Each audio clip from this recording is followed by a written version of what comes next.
The banking industry has never seen more disruption. New innovative challenges and advanced technologies are changing market structure and taking a bite out of revenue. So like their competitors, banks need to become more relevant and harness digital to drive growth.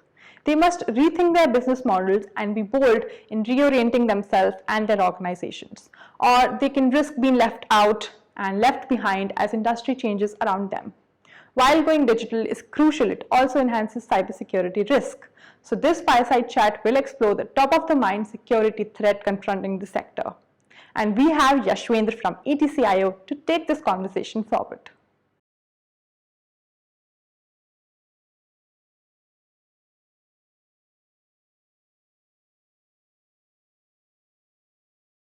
Hello, ladies and gentlemen. I'm Yashwendra Singh, Executive Editor of ETCIO and the moderator of this session on cybersecurity, the key pillar for the future of banking.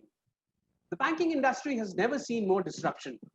New innovative challenges and advanced technologies are changing market structure and taking a bite out of revenues. Going forward, the banking industry will have to harness digital to drive growth or risk being left behind as the industry changes around it. While going digital is crucial, it is even more critical than that cybersecurity matches steps with it. Otherwise, all gains made through digital would be squandered. This fireside chat will explore the top of the mind security threats confronting the sector and the way forward. Joining me in this interesting discussion are Mr. Manish Sehgal, CISO AU Small Finance Bank, Mr. Siddharth Vishwanath, Partner and Leader Cyber Advisory, PwC, and Mr. Vamsi Ponekanti, Head of Technical Sales, India and SAARC for McAfee. Welcome, gentlemen. I'll start with you, Siddharth. Siddharth, the pace of digital transformation across the financial landscape was fast before the pandemic. Is it continuing with the same momentum? What do we hear from the industry? So great question. I think one of the things that the pandemic has done is whatever shifts were going on across the industry, we've started to see a fast forward of that. And you pick up any theme, a theme around cloud adoption. So cloud was a trend that everybody was talking about, and there was a reasonable degree of adoption across sectors. In some sectors, it's a lot faster. For example, the tech-enabled platforms and the unicorns. But in some sectors, a little slower. But for example, banking, because banking traditionally has said, we'd like to keep our data next to us, and that started to shift even a year back or 2 years back. But I think now we are starting to see increased pace at which that is shifting.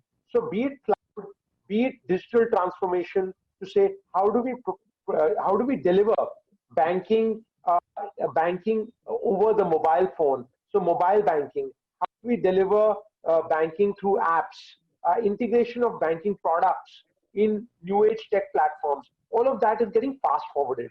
Was it happening in the past? Yes, of course it was happening in the past, but at a much slower pace than we are seeing it today. Also, I think the other element is, in the past, while the leading banks had already started journeying towards digital transformation, I think some of the other banks today now are realizing that it is not just about thriving, but it may potentially be about surviving in the way consumers will consume tomorrow when it comes to retail banking. So I think clearly, whether it's cloud, whether it's digital transformation, and many other trends, we're seeing a fast forward. Let me move on to the security practitioner himself. Manish, your thoughts on this? Like Siddharth said, it is absolutely critical for survival going forward. Your thoughts, how are you seeing digital going forward in your bank? Well, according to me, it's like, yeah, it's going to be there. Of course, when you are at home, probably you would be needing more channels to connect with your banks. You would be expecting a lot more to do because you would be scared to go outside. So in turn, you would be expecting more and more that, everything should be able to be done from the banking platform or something which is available to me over the mobile or on the laptop and all.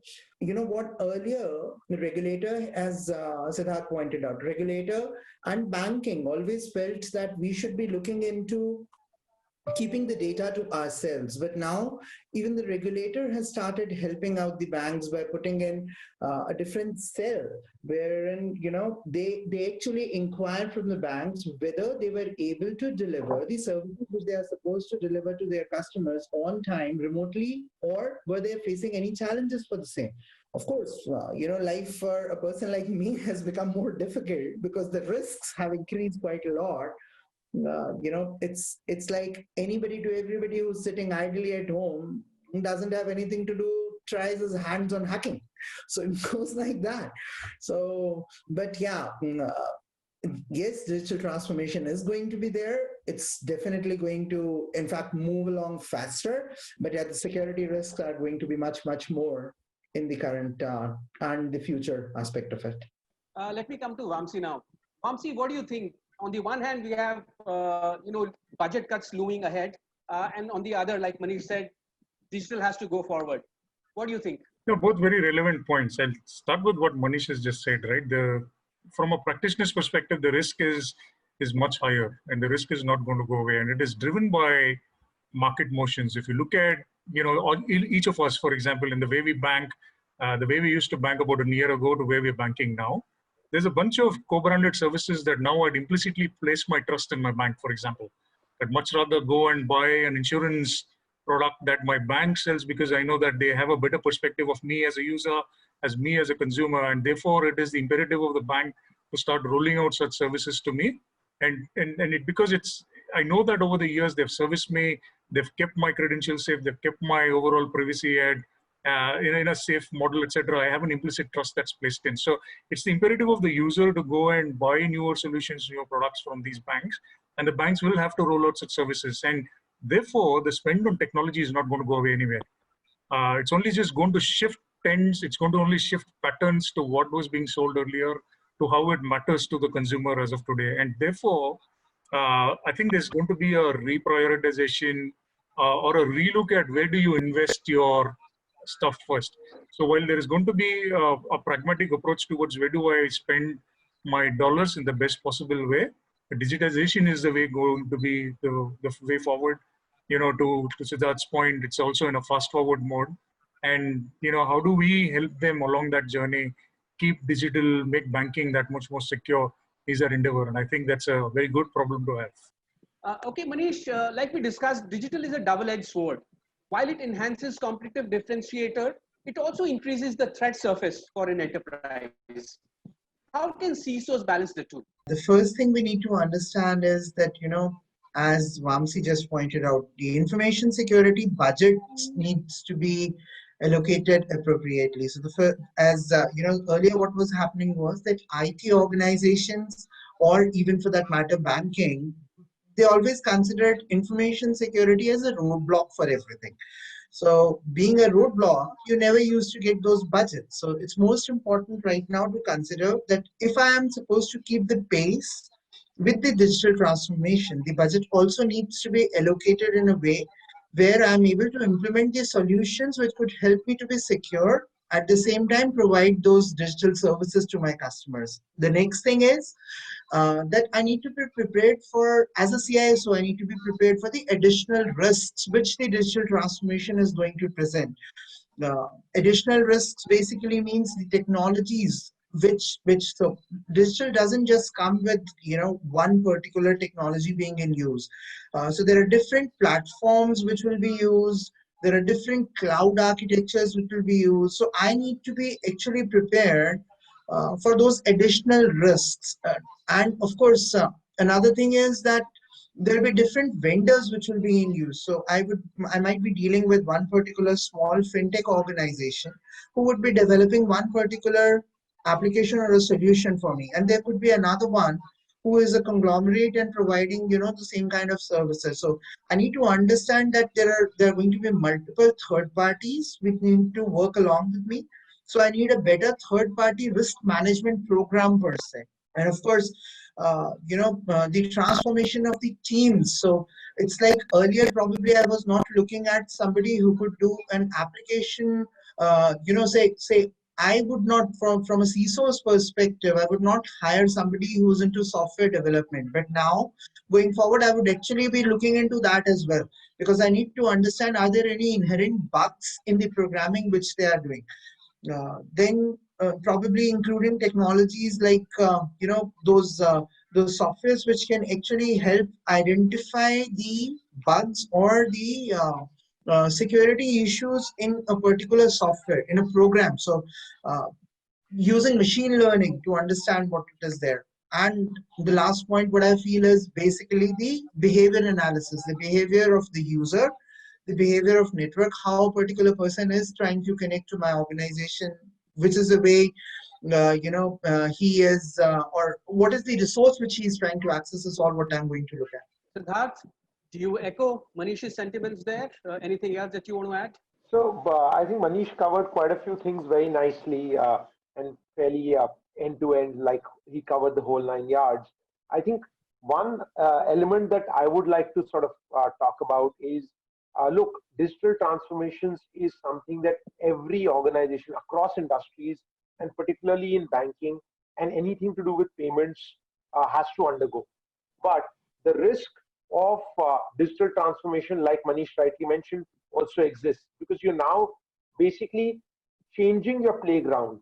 So in the past, your playground was 85% within your perimeter. Now, probably as we move forward, probably 60% of your playground will be, or maybe 85% eventually will be outside your perimeter. So it's a fundamentally big shift in the way you think. That's one. Second is, to drive digital transformation, there is, of course, security has to be embedded. So it is about secure by design. So it cannot be security as an afterthought to say, hey, you know what, my transformation leader has come up with this beautiful construct and we are going to roll it out. Can we pull in the CISO to quickly do a testing?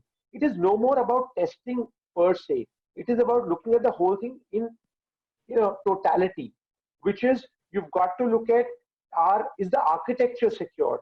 Is the code secure? Is, from a testing perspective, our vulnerabilities taken care of? Do I have the right mechanism and modus operandi to monitor this new environment? So that's, I think, so therefore, CISO has to be embedded in digital journeys. CISO teams have to be embedded in digital journeys. So that's my first point. I think the second point that I'd like to make is, this is also a great opportunity for CISOs.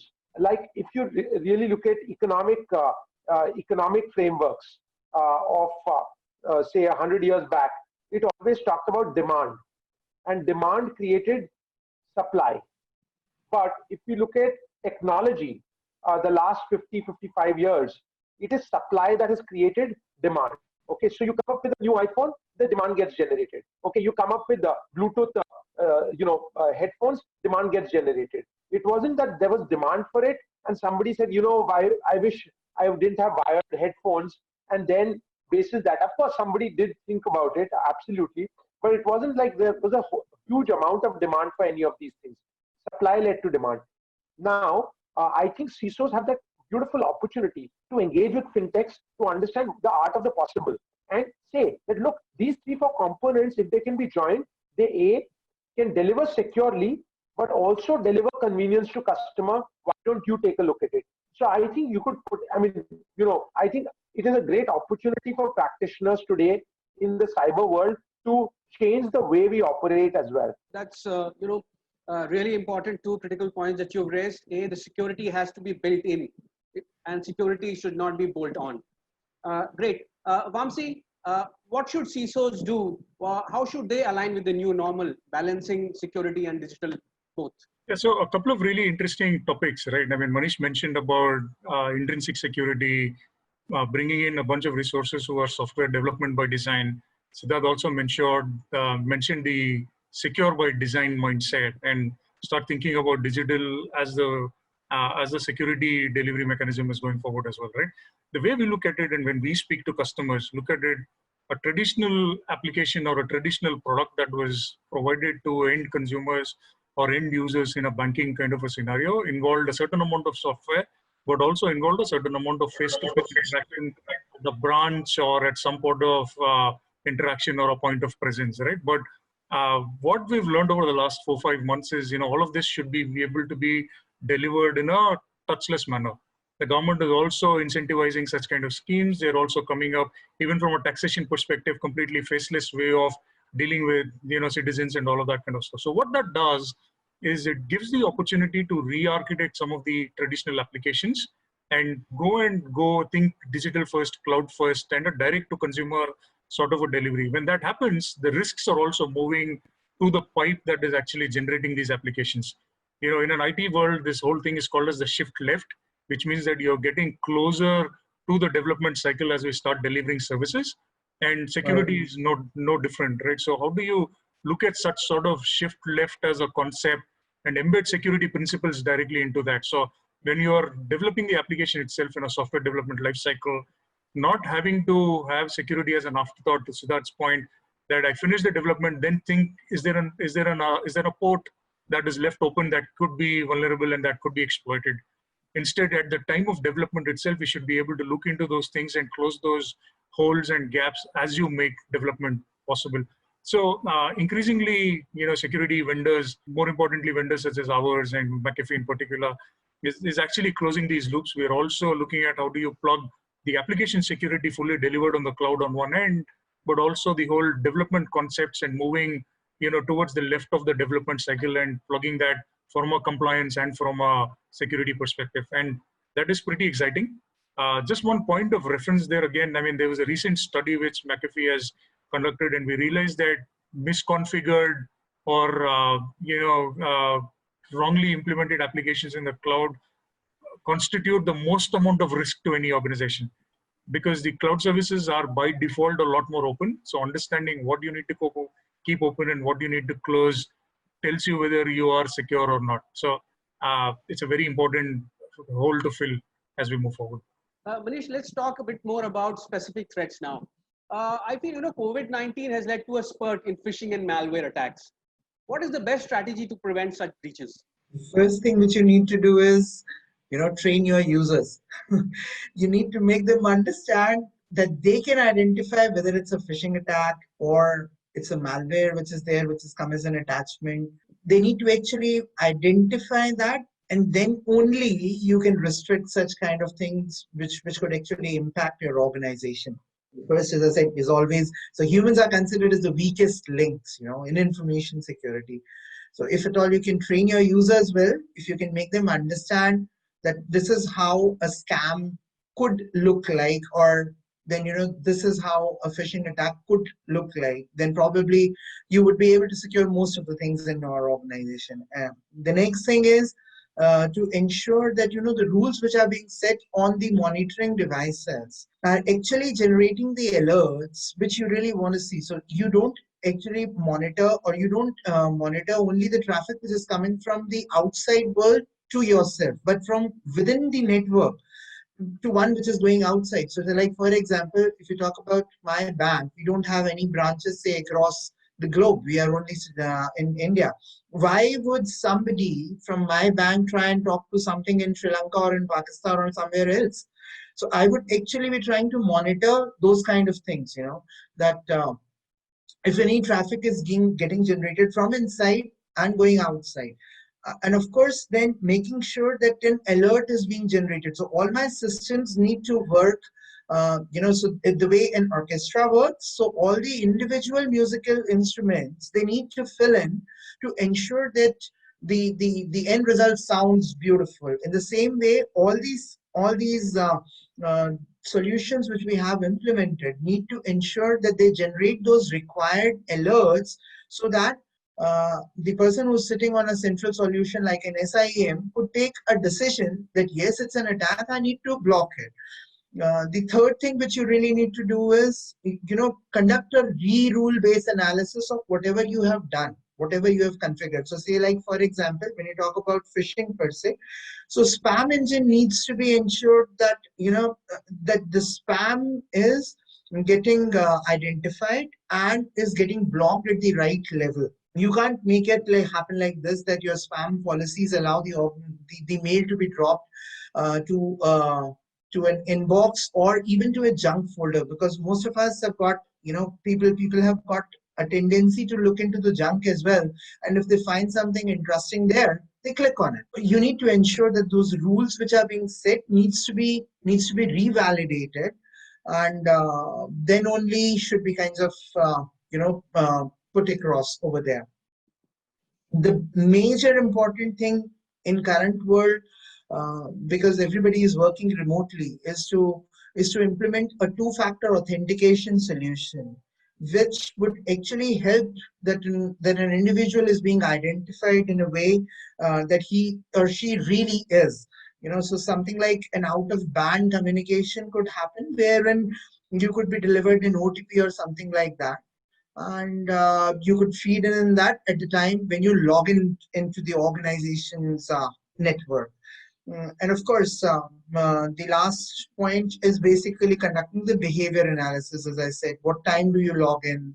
What all do you access? And of course, having those solutions which could record what you're doing. Something like a PIM or a PAM could be delivered, could be implemented, which would help to identify what a particular privileged user did while accessing this particular or a particular resource. Sure, Manish. Thanks a ton. That's a very comprehensive strategy for preventing malwares and phishing attacks. Vamsi, do you agree with this approach? Do you agree with Manish? Oh, absolutely, right. I mean, the strategy, I think it's bang on, and there's different parts and different modules of that strategy that you would start adopting in terms of how you do that. I think the most riveting point that Manish has mentioned is understand the context of your business and the context of your user. If you are an Indian bank, for example, and if you see any sort of activity that is happening in Sri Lanka, to his point that he was speaking about, it is definitively a malicious sort of an activity which has no reason for it to be traversing through your networks. But it is possible in the current world, right? It is possible that, there may be an employee who hails from Sri Lanka and is currently working from home. So how do you differentiate that good traffic from that bad traffic and then make that intelligent decision about what is a legitimate piece of data exchange versus what is a malicious piece of data exchange? And that's why the technology is specifically around behavioral analytics and trying to put that in a correlated perspective makes a lot of sense. What we also see is that a very cohesive strategy that lets you build on some of these foundational blocks. Otherwise what you can easily get lost with about 50, 60, 40, whatever kind of, siloed solutions that solve a specific problem, but being able to drive all of these things together in a cohesive strategy sometimes could be a challenge. And that's where I think the world is moving towards a more framework-driven approach and platformization of security. And that is where I think we are seeing rapid progress from our customers, banking and other spaces, and banking so in particular, because, a user context makes a world of difference. You can educate the user all you want, but one small thing that can go wrong, the liabilities from a banking perspective or the compliance from a banking perspective could be immense. So how do you look at everything in context and be able to stitch a cohesive security strategy while maintaining meaningful alerts? So when Manish wakes up, he needs to know what are the 3 things that I need to look at, not go through a pile of 3,000 things to figure out by the end of the day, here are 2 things that I want to do. I think that's where we're headed towards. Very relevant, absolutely. Sure. Thanks, Vamsi. Siddharth, even before the pandemic, organizations were adopting cloud services faster than they could secure them. And I guess, the pandemic has further given a boost to this trend. How do you think a CISO gets visibility and control over data and security policy management across a multi-cloud environment in today's scenario? Yeah, so I think that's a great question, Yash. So really, I think organizations that have a multi-cloud environment and an on-prem portfolio, I think the challenges are a lot larger than an organization some of the tech organizations which are cloud only, and they pretty much go with one cloud. I think in a multi-cloud environment, the understanding of where your data is and how your data is flowing across the cloud environments, across the various applications is very critical. So it's very important to have an end-to-end view on data and how you're applying controls to secure data, whether it be on cloud or on-prem. So that's one. Second is very often as practitioners, we kind of assume that cloud gives you inbuilt. Yes, cloud does give you security, but the accountability of securing what's on cloud still remains that of the CISO, still remains that of the organization. So if it's just infrastructure as a service, the infrastructure security is taken care of by the cloud service provider, but all the layers on top of infrastructure is something that we need to secure as practitioners, we need to secure as organizations, and that's something that's very important. So solutions like CASB, solutions like understanding what security stack exists on which cloud and how do you configure it. That configuration management of that stack is something that we need to own it. So I think that end-to-end piece of data security, application security completely rests with the organization, and I think that sometimes is not well understood and not well orchestrated across. And I think that's very important in a multi-cloud environment. So Yash, I just wanted to one of your previous points, which is the number of phishing attacks have actually gone up tremendously, and malwares as well. So I just wanted to make one comment, which is if you look at the breaches over the last 2 to 3 years, a majority of them, not just in India, but globally, a lot of them have started off from an endpoint being compromised. So hence, the security of an endpoint and creating a secure culture, and I use the word secure culture as opposed to security awareness, is key. So like Manish mentioned, how do you strengthen the weakest link, which is people itself? Second is, how do you secure the second weakest link, which is endpoints? Because a lot of the malwares actually are getting initiated through a phishing attack and entering through an endpoint. So endpoint anomaly detection, machine learning capabilities and endpoint, and automated response at endpoints. I think that's again something that's an area that organizations are investing in and is going to be quite important as we move forward. But yeah, those would be my quick thoughts around the questions you asked me. So Vamsi, your thoughts on what your recommendation, in fact, what CISOs should do to ensure security of their crown jewels in a multi-cloud environment? Yeah, it's a very comprehensive thing. Again, I mean, we discussed about the strategy a little bit, but strategy always has functional pieces to it. One of the key functional pieces is, of course, what do you do with your data and how do you protect your data, which is essentially your crown jewel, right? When you're there. Consumer information, your own algorithms, your own IP. That's the data part, and how do you protect that? But oftentimes these are attacked to Siddharth's points that they just mentioned is through weakest links. One which Manish mentioned as a human being, the weakest link, and the second thing being you always need an endpoint at some point to be your starting point, and then laterally move within your organization and exfiltrate or lock you down or some sort of an attack that they'd want to carry out. So the way we look at it is, McAfee looks at the whole strategy and the platform of security that we offer as a device to cloud strategy. So we protect everything from the device to the data that goes and resides in the cloud and everything in between. So the networks, protecting the device itself. And we've seen a big uptick over the last 4 or 5 months in terms of this investment from many of our customers. They've started reinvestment in encryption technologies because they realize that with a distributed remote workforce, it's possible that the same device may be shared within the family members for doing a different activity, and rightfully so, right? So then we want to ensure the data doesn't go through channels that you've traditionally not been covered, and so on. So there's also the possibility of going to different sites that you wouldn't traditionally in a controlled environment, such as your own perimeter, to now opening up, for example, to a communication which is previously not a sanctioned thing. Could be a Zoom video call that we're doing, for example, right now. And there is collaboration opportunities even in such scenarios, and it could be a means of exfiltrating data from there as well. So how do you look at that dynamically? How do you look at those channels from a data as well as a threat perspective when that comes in, and apply some of the modern techniques around machine learning and artificial intelligence and behavioral analytics and all the different capabilities that come with it to protect the device, protect the user, and protect that data. So we look at this whole platform as something that you got to do with how to access that data and where do you move that data and from where you move that data and protect everything in between. So I think that's our recommendation, and it's the right way to go forward. Yeah, so Manish, as the number of vulnerabilities increase, threats grow more sophisticated, which can lead to problems like data breach, regulatory fines. How must banks plan their defenses so as to be a step ahead of data breaches and align with regulate and prevent regulatory fines as well? Okay, so the first thing, we already talked about this. The first thing we need to understand is that whatever we have implemented, we need to ensure that it's working properly. It's actually delivering the way it's expected to deliver. That's the first thing to do. Now, you need to test out the policies which are already implemented.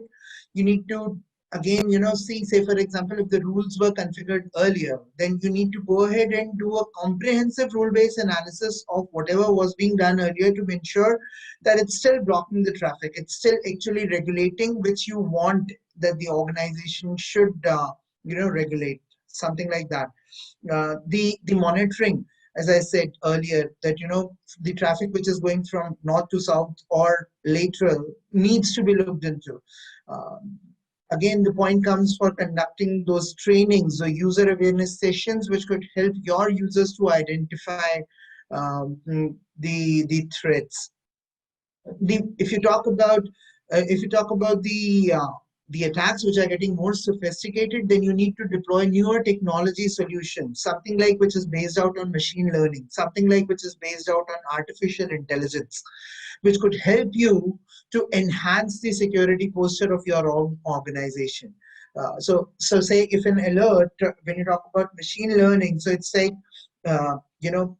there's this particular solution which is called as endpoint detection and response. So that technology enables the endpoint, like Siddharth was saying, that endpoint is one of the major areas where the attack happens. So that particular technology helps the endpoint to actually contain the attack themselves. So what it does is an endpoint is able to react to a threat which it identifies is there on that particular system. So as the attacks grow sophisticated, the solutions also need to be implemented in a way that they can respond within that time frame itself. That would be my take on it. Sure, Manish. Vamsi, your comments. The interesting thing about regulations and legislations and compliance thing is it's not to find organizations and make money, but it is to drive a culture of security. To Siddharth's point that he previously mentioned, a security mindset, a culture of security. And if these things push an organization to overall invest in the right security controls to be able to manage a better security posture, I think it's a very, very important thing to do. And therefore, when you break down these compliances and regulations into specific actions that you must carry out, they always fall into logical buckets, and you then divide them into people, process, and technology. The process about is how do you deal with data along and the technologies that are associated with it. The people, of course, are the weakest links. So the awareness aspect that comes together with making sure that they understand the implication of why a technology is being put in place and the process is put in place. I think that's the holy grail of meeting regulatory requirements. And one way technology companies such as ours can help is to put in those checks and balances and give out a periodic, either a report or some sort of a dashboard to show them how they're performing against those compliance and regulatory requirements. So you know what's the course correction needed and at what point. And it helps evolve the strategy overall. And no organization is 100% secure. It's an unfortunate statement, but it is the reality statement. And we accept that and we take the right steps towards tightening those controls on a continuous basis, making sure that we are aware of those holes and keep plugging those holes. Very, very important. And as an organization, we're very happy to help along that journey. Manish, born in cloud, banks and fintech companies with banking licenses have started to deliver services faster with applications built in the cloud. What are the newer risks with this approach, and how do we mitigate them? Okay, so the first thing is as I said earlier as well, the complexity. So not one technology is being built on one particular platform. So there are different cloud platforms which I need to take into account, then the different development platforms which I need to take into account. And having to master and maintain them is the most important thing over here. The next thing is the lack of skilled professionals, so you don't find that, say, for example, one person can deliver on, say, for example, Microsoft Azure, and the same would be able to deliver on, say, Amazon Cloud Services. So finding out the right or that right thing is what basically you need to look into. The third thing which I need to account for is the pricing structure. So say, for example, Amazon offers a different kind of pricing structure than Microsoft. So I need to understand that. And without understanding that if I adopt a multi-cloud environment kind of a thing, I might land up paying them more rather than saving on the costs and all. And of course, then there are the information security challenges, those user errors which are there. So it's like, it's not only the ownership of the cloud service provider to make my environment or my infrastructure secure, it's my responsibility as well. It's important that I, as an organization, should also understand that even a mistake on my part, maybe there's a check which needs to be, say for example, put up in a particular checkbox, and I don't do that, and because of that I get hacked or my data gets compromised. Should not be there. So it's basically me who is also supposed to look into it. Then of course, as I'm when you talk about multi clouds, then the biggest problem is how you are going to manage all those different vendors, because as a CISO, I would probably need a single pane to look into. I would probably need a single dashboard which could provide me details about all the various clouds which is coming through. How am I going to make that happen? Then monitoring. So, for different teams, say like for example, Azure, if I said I require different skills, what happens is like that I require monitoring part. Each provider might be offering different types of options, but then how do I look into it from a banking perspective? How do I look into it from, as a whole, is what I would be really look into. And how I can minimize all these things is basically I need to implement the solutions which could give me a single pane. I need to have different teams aligned for different solutions. So something like Microsoft Azure could be handled by one team, while Amazon Web Services could be handled by another team. I need to use technology which could help me to automate those mundane tasks of deploying policies on different architectures. Then I need to engage with the service providers which could help me in managing the complete cloud infrastructure through one particular single solution. And then I need to ensure that all of them could talk to my SIEM for me to have, proper visibility and to have proper control over whatever my cloud architecture is. Final comments from you, Vamsi, before we wrap up the session. Well, I agree with both the points that Manish and Siddharth has just shared. There are a bunch of considerations, especially for the born in the cloud companies. Well, the advantage is that you can roll out your capability products and services that much faster. The risk surface is going to be that much larger. So segregation of duties, the most important thing, whether you are consuming a bare metal from AWS or using a platform to build your technology on top of that, or you're using a software that is fully built, the data across is your responsibility. So a common policy framework across that data layer is a great thing to have, right? So choose a vendor that will help you across that common unification of policy and an incident management perspective. That's one thing.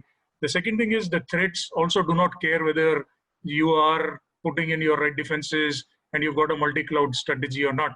The threat aspect is also your own responsibility, whether you've got one aspect of your application moving in from a cloud service provider to service provider B, the threat will still go ahead and impact your organization. So having, again, a consistent policy-based approach is very important. And that was to alluding to the previous point that I was speaking about. I think we're at a important cusp of security coming together as a platform, and looking at that as a platform-centric approach to be able to correlate and take meaningful decisions across the board, across the spectrum, very important.